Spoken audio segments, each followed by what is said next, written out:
이번 시간은 온라인 20기 설명의 세 번째 시간입니다. 지난 시간에 1회, 2회 이어서 오늘은 자연계 논술 전형에 대한 분석을 하는 시간입니다. 네 번째로 실시하려고 했던 고3 첫 모의고사에 대한 분석은 4월 24일 시험을 본 내용이 학생들이 집에서 자기주도적으로 본 시험이어서 전국 단위 처리를 하지 못했습니다. 따라서 5월 12일 이후에 4월 모의고사 끝난 이후에 다시 하도록 하겠습니다. 다만 오늘 논술 전형 분석을 들어가기 전에 모의고사가 가지는 의미에 대해서만 간략하게 정리를 하고 논술 전형에 대해서 설명을 하도록 하겠습니다. 3월 모의고사와 수능의 차이는 응시 집단이 서로 다르다라는 겁니다. 응시 집단은 수능의 응시 집단에는 재수생이 포함이 되지만 이번 시험은 3학년만 보는 시험입니다. 또한 수능과 시험 범위가 다르다라는 점입니다. 수학 같은 경우에 수능에서 보는 시험 범위는 자연계 학생인 경우에 수원, 미적, 확통인데 이번 시험은 수원, 수투 전범위, 확통, 미적의 일부만 시험을 봤기 때문에 수능에서 보는 시험 범위로 본 시험이 아니다라는 것입니다. 또한 이번 시험은 서울교육청에서 실시한 시험입니다. 그렇지만 수능은 평가원에서 실시를 하는 시험입니다. 이런 다른 점에도 불구하고 3월 모의고사는 그동안 학생들이 공부해왔던 것을 정리를 해서 한번 전국 단위의 시험을 보는 것의 시작점의 의미로서는 충분하다고 할 수 있을 것입니다. 5월 12일 날 모의고사를 보지만 지금 현재 시점을 기준으로 봤을 때 5월 12일 모의고사에 맞추어서 공부를 하기에는 모의고사는 누적 단위의 시험이기 때문에 시간이 너무 짧습니다. 따라서 앞으로의 계획은 6월 평가원 모의고사에 맞추어서 학습 계획을 세워서 준비를 해야 할 것입니다. 학습은 시행착오를 통해서 향상이 됩니다. 하지만 시행착오는 모의고사에서만 해야 합니다. 수능에서의 시행착오는 있을 수 없다라는 점을 명심하고 공부를 해야 될 것 같습니다. 특히 이번 시험은 2015학년도 개정 이후로 본 첫 번째 전국 단위 모의고사입니다. 국어, 영어, 수학은 전범위가 아니기 때문에 얘기를 할 수 없지만 개정 이후에 변화된 부분, 특히 과탐과 같은 경우에는 새롭게 들어간 내용들이 있기 때문에 기출문제에서는 보이지 않던 그러한 형태의 문제들, 특히 킬러 문항의 구성 등이 어떻게 바뀔지 등을 이번 시험을 통해서 예측을 해보는 것도 앞으로 공부하는 데 많은 도움이 될 것 같습니다. 모의고사에 대한 간략한 평가는 이 정도로 마치도록 하고 오늘 계획했던 논술 전형에 대해서 진행을 하도록 하겠습니다. 논술 전형에서의 학생부는 어떤 의미를 가지느냐 하는 것부터 시작하겠습니다. 학생들이 저한테 이런 질문을 많이 합니다. 선생님, 제가 학생부가 좋지 않은데 그래도 논술 전형이라 하더라도 논술 전형에서 30에서 40% 정도는 학생부의 반영이 있는데 제가 내신 때문에 논술 전형에 많이 불리하지 않은가요? 라는 질문들을 많이 듣습니다. 이런 질문에 대해 결론은 논술 전형에서 학생부는 의미가 없다라는 점입니다. 왜 그런지를 살펴보도록 하겠습니다. 연세대나 연세대 미래캠퍼스는 논술 100%입니다. 건국대 역시 논술 100%입니다. 100%란 얘기는 학생부를 반영하지 않는다라는 얘기입니다. 중앙대의 경우에는 60%가 논술로 반영을 하고 40%는 학생부 반영입니다.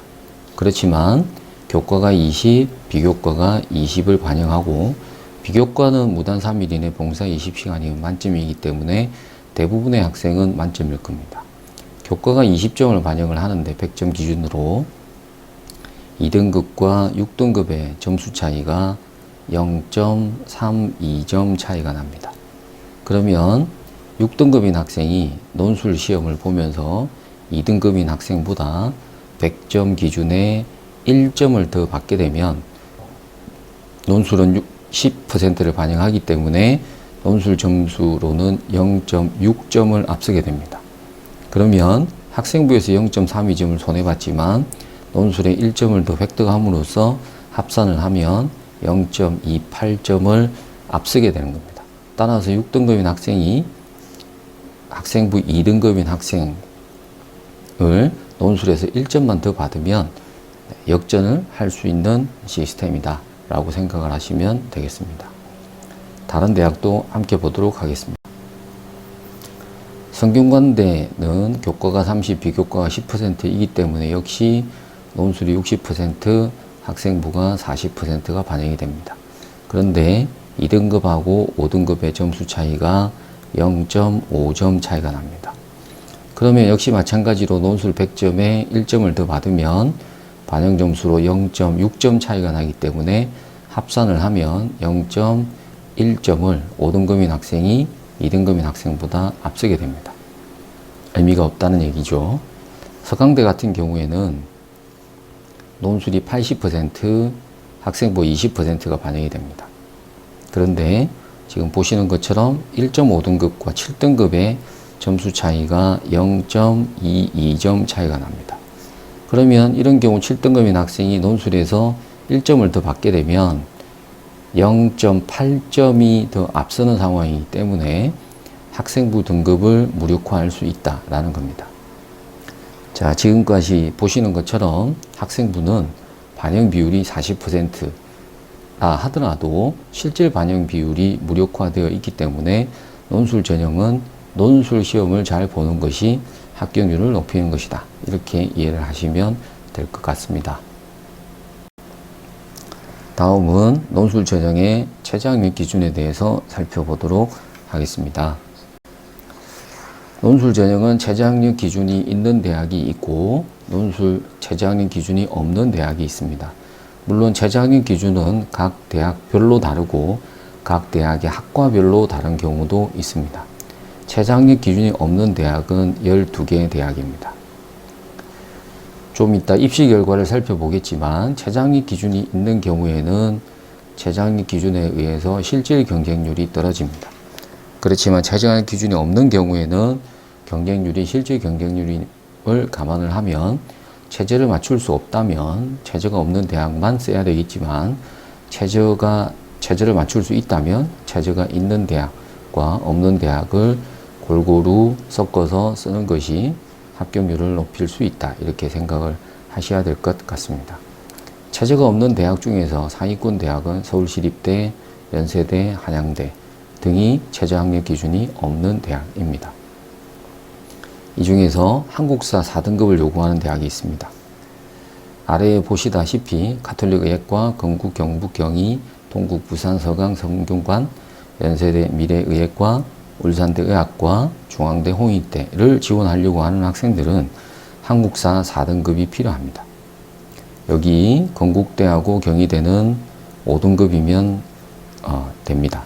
한국사 4등급은 자연계 학생 기준으로 봤을 때 정시에서도 감점이 없습니다. 이런 점을 감안을 하셔야 되고, 영어 2등급을 요구하는 대학은 일반 학과 기준으로는 성균관대만 영어 2등급을 요구하고 있습니다. 영어 2등급은 필수란 얘기입니다. 연세대 미래의학과도 영어 2등급을 요구하고 있습니다. 영어가 2등급이 되지 않으면 다른 과목 성적이 좋더라도 성균관대는 지원을 할 수 없다라는 점을 아시면 될 것 같습니다. 각 대학별로 최저학력 기준을 살펴보도록 하겠습니다. 가톨릭대는 일반 학과는 최저가 없습니다. 그렇지만 간호학과하고 의학과는 최저학력 기준이 있다라는 점이고, 아래쪽에 응급이 없으면 수리가를 반영한다는 얘기고, 과탐은 한 과목만 반영한다 라고 생각을 하시면 되겠습니다. 자, 이런 경우는 과탐을 2과목을 반영을 한다. 가톨릭대 의학과는 3개 합이 4고 과탐은 2과목을 반영을 하고 있다. 2과목 평균이라고 생각하시면 됩니다. 건국대는 일반 학과는 2개 합 5지만 수의학과는 3개 합 4다. 아무래도 의학과나 수의학과, 치의학과 쪽은 최저학력 기준이 높다 이렇게 생각을 하시면 되고, 중위권 대학, 건국대, 경희대, 동국대 이런 대학은 2개 합 5가 기준입니다. 따라서 중위권 대학을 노리는 학생들은 두 개 합 5를 맞추는 전략으로 가면 이런 대학은 지원이 가능하다라고 생각을 하시면 되고, 과탐을 한 과목만 반영하기 때문에 과탐 한 과목에서 2등급이 있으면 나머지 국수형 중에서 하나가 3이 되면 최저 5가 맞춰진다 라는 겁니다. 그래서 그렇게 어렵지 않게 맞출 수 있다라고 생각하시면 될 것 같고, 동국대 같은 경우에는 이 두 개 중에 하나는 수리나 혹은 과학을 포함하고 있어야 되기 때문에 국어 더하기 영어가 5, 이거는 동국대는 안 된다라는 사실입니다. 그리고 세종대도 두 개 합 5입니다. 숭실대는 과학이 두 과목 평균을 반영을 하고 영어는 체제에 포함이 되지 않는다는 점 유의하시면 될 것 같고, 동국대와 연세대 미래는 작년에 비해서 최저 기준을 낮췄습니다. 최저 기준이 완화됐다라고 생각을 하시면 될 것 같고, 연세대 미래의학과는 또 다른 국어 수학, 과학 1, 과학 2라고 하는 것은 과탐 1, 2가 아니고 본인이 시험을 보는 과학 두 과목을 얘기를 하는 것이다. 이렇게 생각을 하시면 되겠습니다. 중앙대는 서울 캠퍼스와 안성 캠퍼스의 체제가 서로 다릅니다. 홍익대는 작년에 비해서 체제 기준을 완화했습니다. 세계합 7이었는데 세계합 8로 완화를 했습니다. 성신여대, 덕성여대 역시 마찬가지로 작년에 비해서 최저 기준을 낮추었습니다. 너무 높다고 생각을 했겠죠. 그리고 숙명여대는 두 개 합 4입니다. 표시가 되지 않은 점은 전부 다 과탐은 한 과목을 반영하는 대학이다. 이렇게 생각을 하시면 되겠습니다.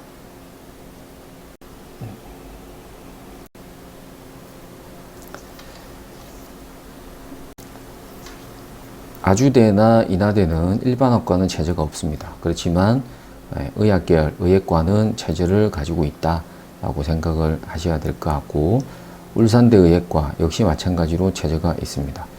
경북대는 학과별로 체제가 좀 복잡한 대학입니다. 따라서 경북대를 지원하는 학생들은 본인이 지원하는 학과에 대한 체제 기준을 살펴야 되기 때문에 모집 요강을 꼼꼼히 살펴볼 필요가 있다라고 생각을 하시면 되고, 부산대도 일반학과 기준으로 봐서 과탐 두 과목을 반영하는 학교인데, 일반학과 기준으로 과탐 두 과목을 반영하는 대학은 숭실대와 부산대 두 학교고, 의예과는 대부분 과탐은 두 과목 평균을 반영을 한다. 나머지 대학은 한 개만 반영을 하고 있다. 이렇게 정리를 하시면 될 것 같습니다.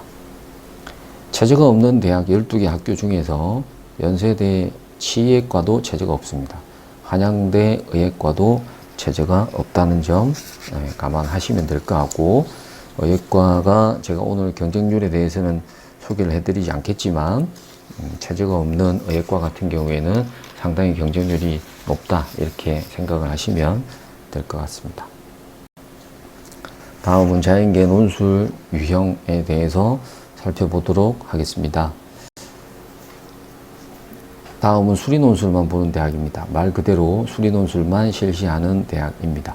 수리논술만 보는 대학이 더 많다라고 생각을 하시면 되고, 과학논술을 보는 대학은 수리논술에 더해서 과학논술을 보는 대학이다. 이렇게 보시면 되겠습니다.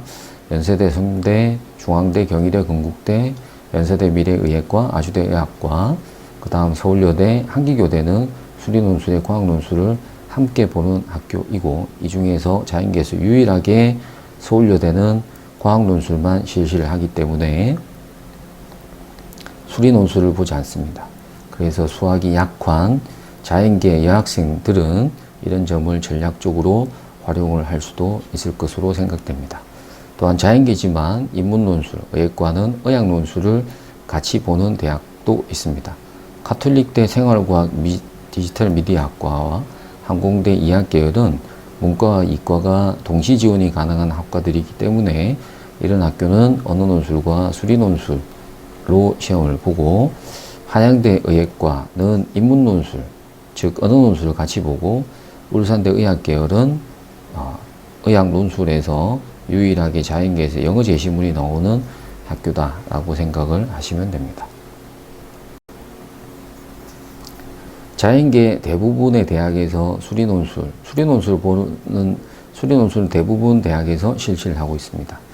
수리 논술만 보는 대학과 다른 유형의 논술과 같이 보는 대학, 이렇게 구분을 하시면 되고, 수리 논술은 최근 들어서 제시문이 없어지거나 제시문의 길이가 줄어드는 양상을 보이고 있다.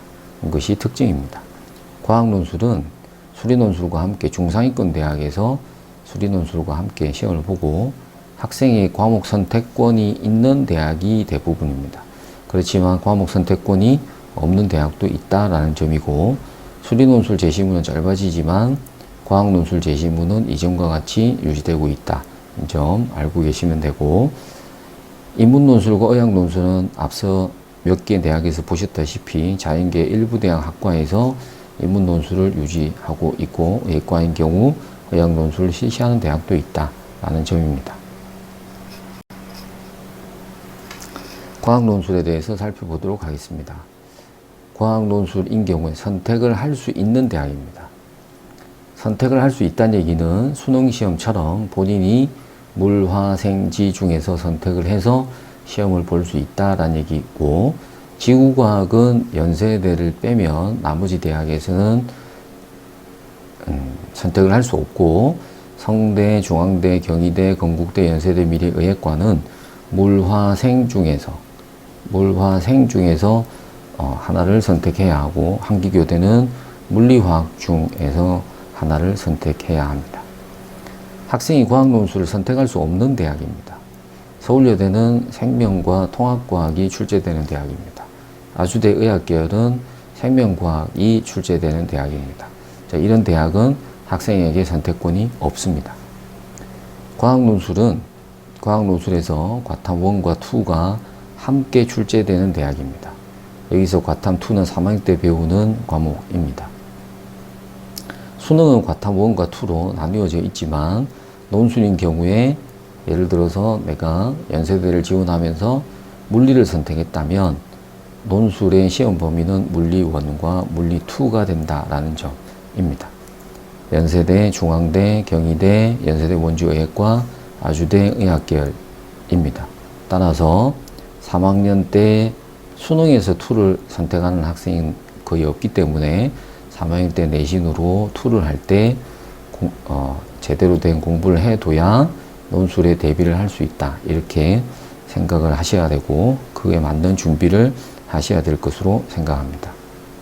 과학논술에서 과탐 1만 출제되는 대학은 건국대와 성균관대 2개 대학입니다.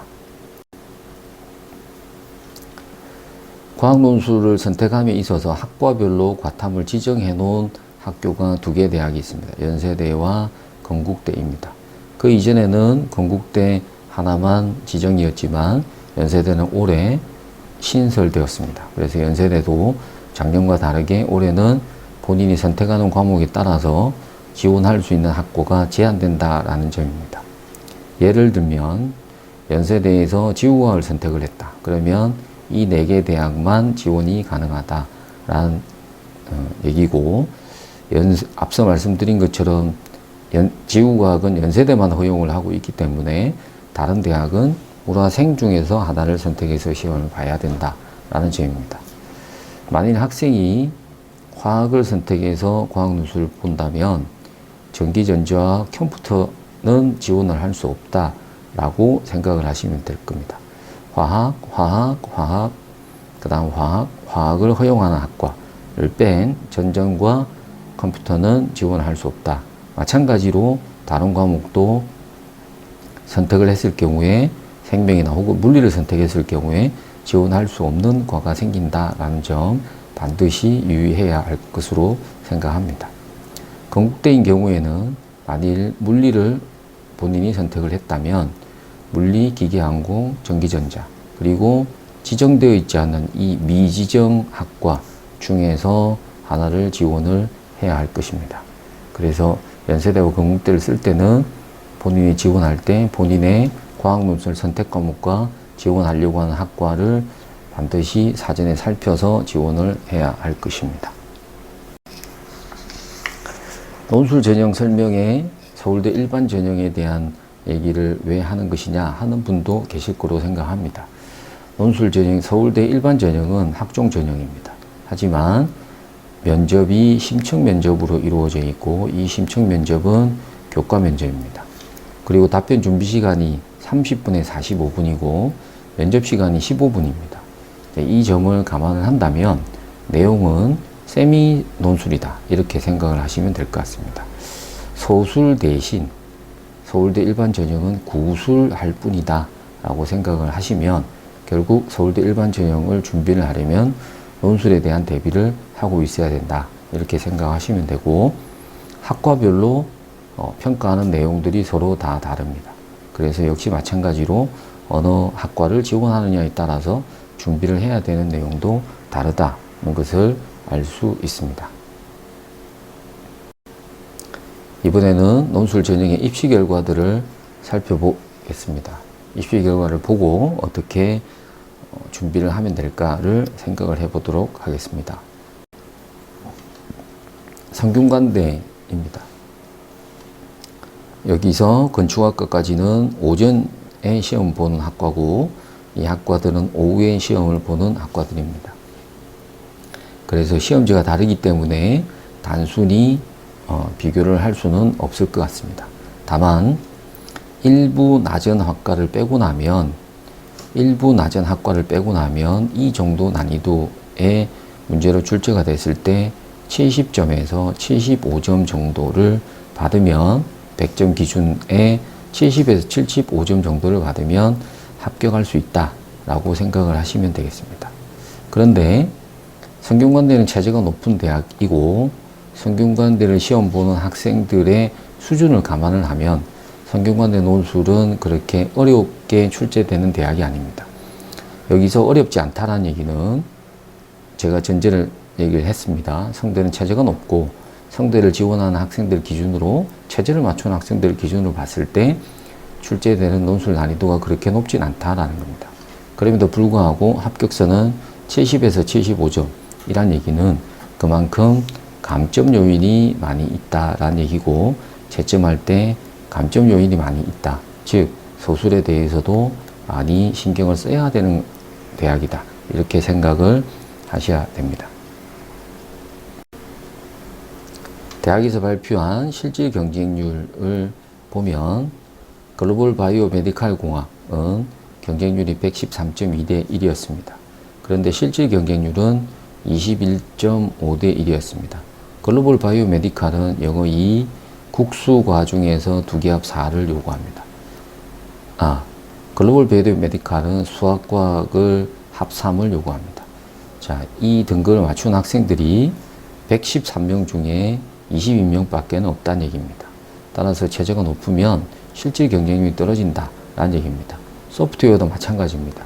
80대 1이지만 실질 경쟁률은 17.7대 1, 즉 5분의 4 정도는 체제를 맞추지 못하고 있다라고 생각을 하시면 되고, 체제가 있기 때문에 체제를 맞췄다면 경쟁률이 실제로는 15대 1에서 20대 1 정도로 형성이 된다라는 점입니다. 성균관대 다른 학과들도 마찬가지입니다. 전기전자 같은 경우에도 57대 1이었지만 실질 경쟁률은 17대 1 정도로 형성이 됩니다. 따라서 체제가 있는 대학은 논술 전형이지만 체제를 맞추는 것도 합격에 아주 중요한 요인으로 작용한다라는 사실을 알고 계셔야 될 것 같습니다.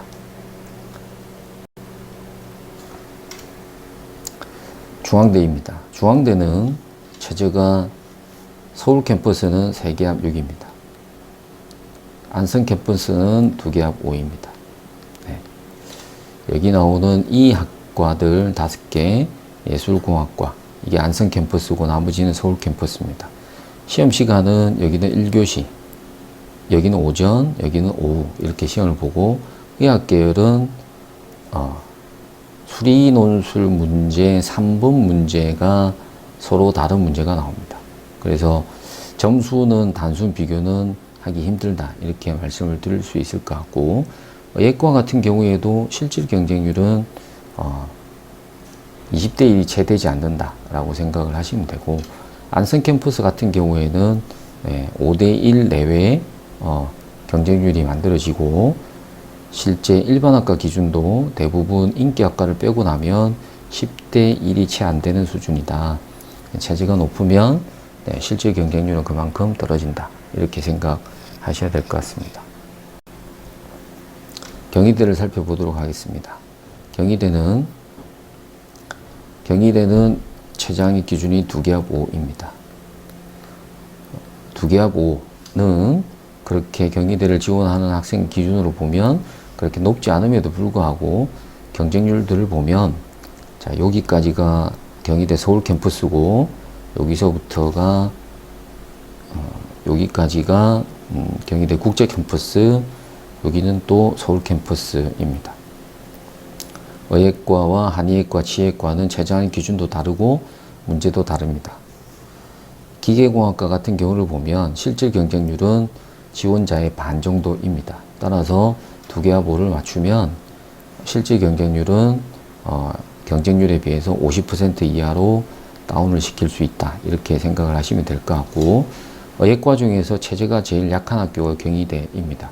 그럼에도 불구하고 3분의 2 정도는 체제를 못 맞춰서 떨어져 나가고, 한의예과 같은 경우에는 한 5분의 1 정도만 체제를 맞추는 상황이다. 이렇게 이해를 하시고 준비를 하시면 될 것 같습니다.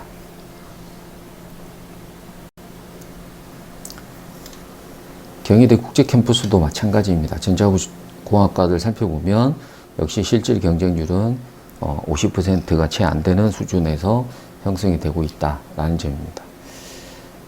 논술 전형에서 체제가 있는 경우, 체제가 없는 경우가 존재하는데 이런 경우 학생의 모의고사 성적, 예상되는 수능 성적에 따라서 지원 전략을 어떻게 짜야 될지는 개별적인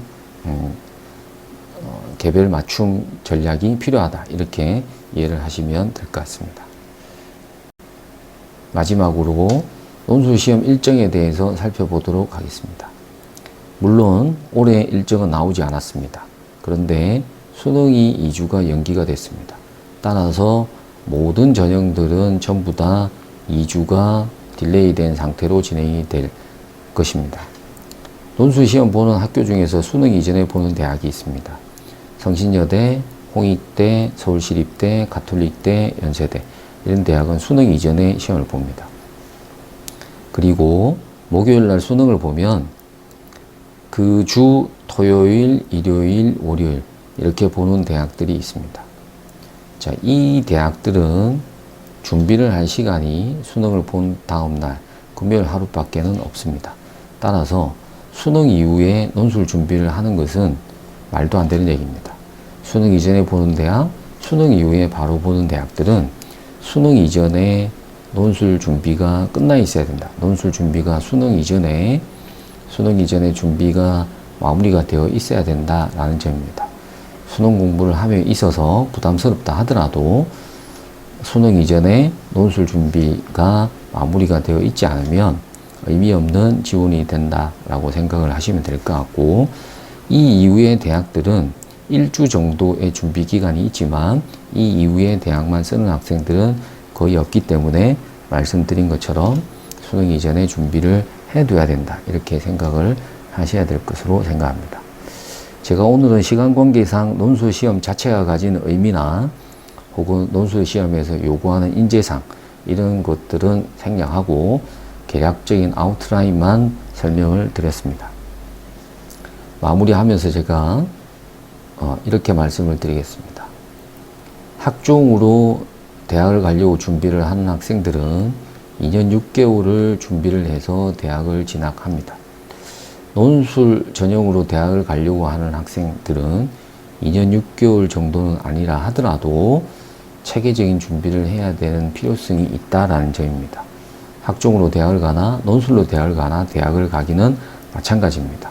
그런데 단순한 기대감만으로 대학을 갈 수 있는 것은 아닙니다. 따라서 논술도 학종 정도까지는 아니더라도 체계적으로 준비를 한 학생이 합격점을 손에 쥔다라는 것을 반드시 기억을 해 주셔야 되겠습니다. 지금까지 3회에 걸쳐서 설명회를 진행했습니다. 오늘 설명회는 여기서 끝내도록 하겠습니다. 감사합니다.